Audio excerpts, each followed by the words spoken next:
जिस फनकार की हम बात करने जा रहे हैं, उनकी गायकी में वो कमाल की काबिलियत है कि जिसके जरिए वो अपनी धुनों में दर्द और सहजता को बड़ी आसानी से ले आते हैं। छोटी सी उम्र में ही उन्होंने प्लेबैक सिंगिंग में कदम रखा और कदम रखते ही उन्होंने बड़े बड़े दिग्गजों के बीच अपनी एक अलग पहचान बना ली।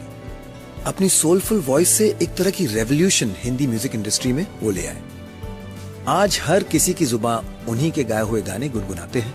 जी हाँ दोस्तों, हम बात कर रहे हैं मेलोडियस और सोलफुल वॉइस के हकदार अरिजीत सिंह की। और लम्हे तू कहीं मत जा।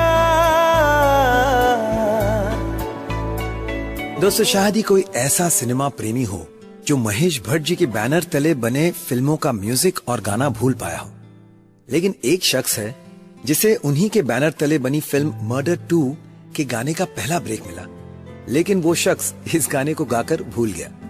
गाने के बोल कुछ इस तरह थे, फिर मोहब्बत करने चला है तू दिल। गाना लोगों की जुबान पे तो चढ़ गया। फिर उसी इंसान का दूसरा गाना राब्ता बड़ा मशहूर हुआ और इन दोनों गानों को गाने वाला कोई और नहीं, अरिजीत सिंह ही थे। बात है साल 1987 की, जब वेस्ट बंगाल के मुर्शिदाबाद शहर में अरिजीत सिंह का जन्म हुआ। अरिजीत के फादर पंजाबी और माँ बंगाली थी। अरिजीत की मैटरनल फैमिली यानी उनकी ननिहाल से लगभग सभी मेंबर्स म्यूजिक से जुड़े हुए थे। उनकी नानी इंडियन क्लासिकल म्यूजिक में पहले से ही ट्रेंड थी, मौसी भी गाया करती थी, मामा तबला वादक थे और उनकी माँ भी सिंगर थी। अब जब फैमिली के इतने सारे लोग म्यूजिक से जुड़े हुए हों, तो आगे की जनरेशन का म्यूजिक को फॉलो करना बहुत स्वाभाविक है। खैर, पढ़ाई लिखाई की बात करें तो अरिजीत ने पहले राजा विजय सिंह हाई स्कूल में और उसके बाद श्रीपत सिंह कॉलेज से अपनी पढ़ाई पूरी की। अरिजीत का कहना यह है कि पढ़ाई लिखाई में वो डिसेंट थे, लेकिन म्यूजिक में शुरू से ही उनकी ज्यादा दिलचस्पी थी और शायद इसी वजह से पेरेंट्स ने उनकी म्यूजिक की तरफ ज्यादा इंक्लिनेशन को देखते हुए प्रोफेशनल ट्रेनिंग दिलानी शुरू कर दी। पंडित राजेंद्र प्रसाद हजारी जी से उन्होंने इंडियन क्लासिकल म्यूजिक में ट्रेनिंग ली। धीरेन्द्र प्रसाद हजारी जी से तबला बजाना सीखा और बीरेंद्र प्रसाद हजारी से उन्होंने रविंद्र संगीत और पॉप म्यूजिक सीखा। वाह, राजेंद्र प्रसाद, धीरेन्द्र प्रसाद, बीरेंद्र प्रसाद हजारी, यानी म्यूजिक काफी अरिजीत के लिए हजारियस टू हेल्थ हो गया था। चलिए आगे बढ़ते हैं। म्यूजिक की ट्रेनिंग तो उन्होंने ले ली, लेकिन आगे क्या? एक ऐसे प्लेटफॉर्म की जरूरत थी जहां वो अपने टैलेंट को शोकेस कर सके। लकीली एक मौका मिला, लेकिन उस मौके में उन्हें जीत नहीं, हार का सामना करना पड़ा। क्या था वो मौका जिसे मिलते ही जितनी खुशी थी, उतना ही हाथ से निकल जाने का गम? साल 2005 अरिजीत एक सिंगिंग रियलिटी शो में पार्टिसिपेट करने के लिए अपना शहर छोड़ मुंबई आ गए। इस रियलिटी शो में पार्टिसिपेट करने के लिए Arijit had to go through a number of auditions. Auditions इतनी कड़ी थी कि कई बार ऑडिशंस के दौरान ही उन्हें नींद भी आ जाती थी, but he never give up. जजेस, कंटेस्टेंट्स के वो काफी फेवरेट आर्टिस्ट बन चुके थे।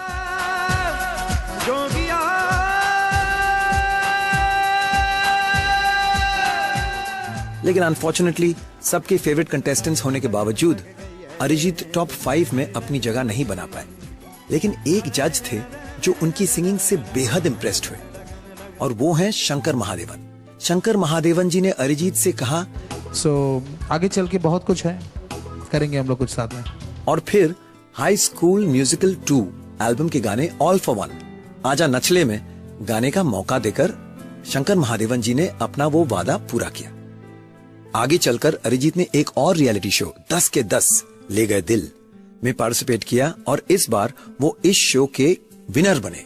इस रियलिटी शो को जीतने के बाद उन्हें एक पॉपुलर म्यूजिक लेबल के लिए गाने गाने का कॉन्ट्रैक्ट भी मिल गया, लेकिन इंडस्ट्री में अपने पैर जमाने के लिए उन्हें काफी मेहनत करनी पड़ी। सब तो शायद यही जानते हैं कि मुंबई आने के बाद ही अरिजीत प्लेबैक करने लगे, लेकिन ऐसा नहीं था। जब अरिजीत ने म्यूजिक इंडस्ट्री में कदम रखा तो कई दिग्गज सिंगर्स के पास भी अच्छे काम की कमी थी, या यूं कहें it was a lean phase. जल्द ही अरिजीत को इस बात का एहसास हो गया कि he might not have a chance in the playback field, इसलिए उन्होंने अपने करियर को डाइवर्सिफाई कर दिया। वो म्यूजिक प्रोड्यूसर बन गए और कई वेल नोन म्यूजिक डायरेक्टर्स के साथ जैसे प्रीतम चक्रवर्ती, शंकर एहसान लॉय, विशाल शेखर और मिथुन के साथ एक म्यूजिक प्रोग्रामर के तौर पर काम करने लगे। उस वक्त यही एक तरीका था जिसकी हेल्प से वो मुंबई में सर्वाइव कर सके। और अब देखा जाए तो this decision turned out to be a blessing in disguise for him. इस एंटायर एक्सरसाइज ने उन्हें एक बेटर म्यूजिशियन बनने में काफी मदद की। उन्हें म्यूजिक और प्लेबैक के वेरियस एस्पेक्ट्स सीखने का एक मौका मिला। और अब बात करते हैं साल 2010 की, जब म्यूजिक डायरेक्टर प्रीतम को लगभग 16 फिल्मों का म्यूजिक करना था। फिल्मों की म्यूजिक कंपोजिंग प्रोसेस के दौरान अरिजीत रोज 4 से 5 गानों के रफ कट्स गाने लगे। अरिजीत के इस पोटेंशियल को देखते हुए प्रीतम का कॉन्फिडेंस उनमें और भी बढ़ा एंड एज अ रिजल्ट प्रीतम जी ने अरिजीत से अपने फिल्मों में गाने गवाने शुरू कर दिए। जैसे जैसे ये गाने रिलीज हुए, बाकी म्यूजिक डायरेक्टर्स और प्रोड्यूसर्स से भी गाने के अच्छे ऑफर्स आने लगे और धीरे धीरे अरिजीत की इस मखमली आवाज को वो लाइमलाइट मिलता गया। और फिर जल्द ही ऐसा वक्त आया जब उन्होंने प्लेबैक सिंगिंग में अपनी एक अलग पहचान बना ली।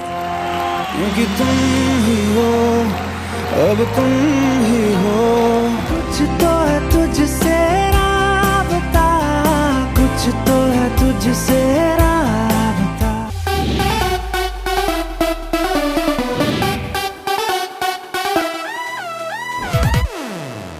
तेरे लिए ही तो सिग्नल तोड़ ताड़ के आया दिल्ली वाली गर्लफ्रेंड छोड़ छाड़ के, तुझ संग बैर लगाया ऐसा, रहा ना मैं फिर अपने जैसा। लोग उनकी आवाज की तरफ खींचे चले आने लगे। लेकिन इस सब के बावजूद जो सबसे ज्यादा हैरान कर देने वाली बात है वो ये है कि जिस आवाज से अरिजीत को नेम एंड फेम दिलाया, जिस आवाज ने उन्हें बड़े बड़े सिंगर्स के साथ लाकर खड़ा कर दिया, वो उसी आवाज से दूरी बनाने का डिसीजन लेना चाह रहे थे। दोस्तों, जैसा कि मैंने आपको पहले भी बताया था कि अरिजीत सिंह मुंबई में एस्टैब्लिश्ड कंपोजर्स के साथ as a programmer, music programmer काम कर रहे थे। इस काम को वो इतना एंजॉय करने लगे थे कि उन्हें प्लेबैक सिंगिंग से ज्यादा मजा म्यूजिक कंपोज करने में आने लगा। एक इंटरव्यू में तो उन्होंने इतना भी कहा था कि लॉन्ग रन में वो खुद को प्लेबैक सिंगर से ज्यादा एज अ सॉन्ग प्रोड्यूसर के रूप में देखते हैं। चलिए उनके कुछ शुरुआती असाइनमेंट्स के बारे में बात करते हैं। इंडियन डेली सोप मधुबाला एक इश्क एक जुनून के लिए हम है दीवाने नाम का गाना उन्होंने गाया।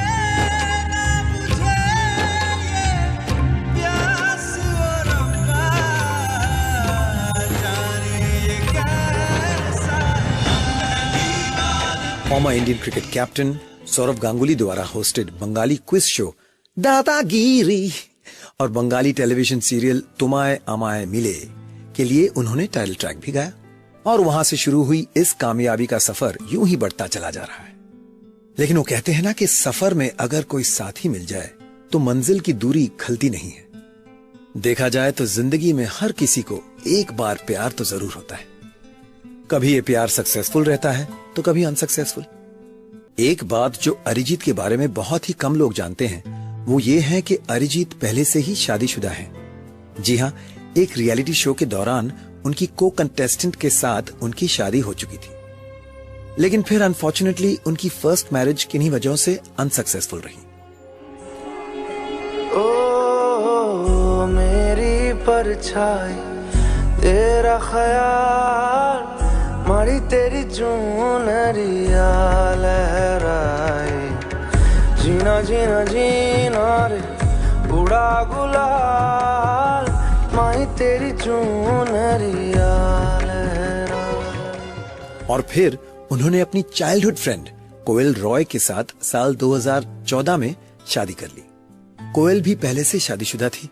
फर्स्ट मैरिज में कॉम्प्लिकेशंस आने की वजह से उन्होंने डाइवोर्स लिया और फिर अरिजीत के साथ शादी कर ली। कोयल को अपनी पहली शादी से एक बेटी भी है जो अरिजीत के काफी क्लोज है। तो अरिजीत ने हर तरह के गाने गाए हैं और उनकी आवाज में मिठास के साथ साथ वैरायटी भी देखने को मिलती है। लेकिन अगर मैं आपसे कहूं कि टैलेंटेड होने के बावजूद एक ऐसी सिचुएशन आई जिसमें एक गाना गाने से अरिजीत ने खुद पीछे हटने का मन बना लिया था। इस फिल्म के टाइटल ट्रैक को गाने में अरिजीत को काफी दिक्कत आई, लेकिन डायरेक्टर मोहित सूरी और प्रोड्यूसर महेश भट्ट के द्वारा मिली एक्सट्रीम सपोर्ट से उन्होंने यही गाना बहुत ही मेलोडियसली गाया। वक्त की रेत पे कुछ मेरे नाम सा छोड़ गया तू कहाँ। गाते गाते कहीं पर लगता कि यहाँ चले जाऊं, थोड़ा सा एग्जैक्टली वहाँ चले जाऊं तो चले। उन्हें पूरे 2 घंटे लगे।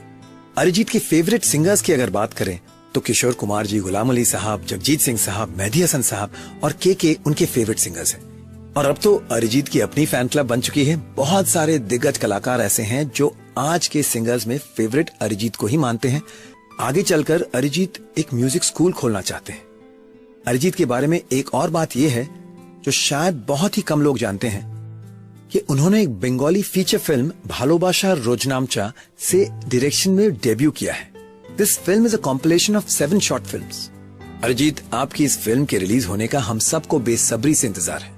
अरिजीत सिंह को अपने बेमिसाल सिंगिंग के लिए बहुत सारे अवार्ड्स भी मिले हैं। साल 2014 में फिल्म आशिकी 2 का वो गाना क्योंकि तुम ही हो मेरी आशिकी मेरी जिंदगी, और साल 2016 में फिल्म रॉय के लिए सूरज डूबा है के लिए उन्हें फिल्म फेयर अवार्ड्स मिले और best playback singer of course. Arijit Singh की अपनी एक एनजीओ भी है जिसका नाम है let there be light, which works for his locality in Jiaganj and for the BPL community। तो इससे साफ साफ जाहिर है दोस्तों कि besides being a soulful singer, Arijit is a kind-hearted person। हे अरिजीत, आपके सारे चाहने वालों की तरफ से जन्मदिन की बहुत बहुत शुभकामनाएं। अरिजीत सिंह for तुम ही हो आशिकी।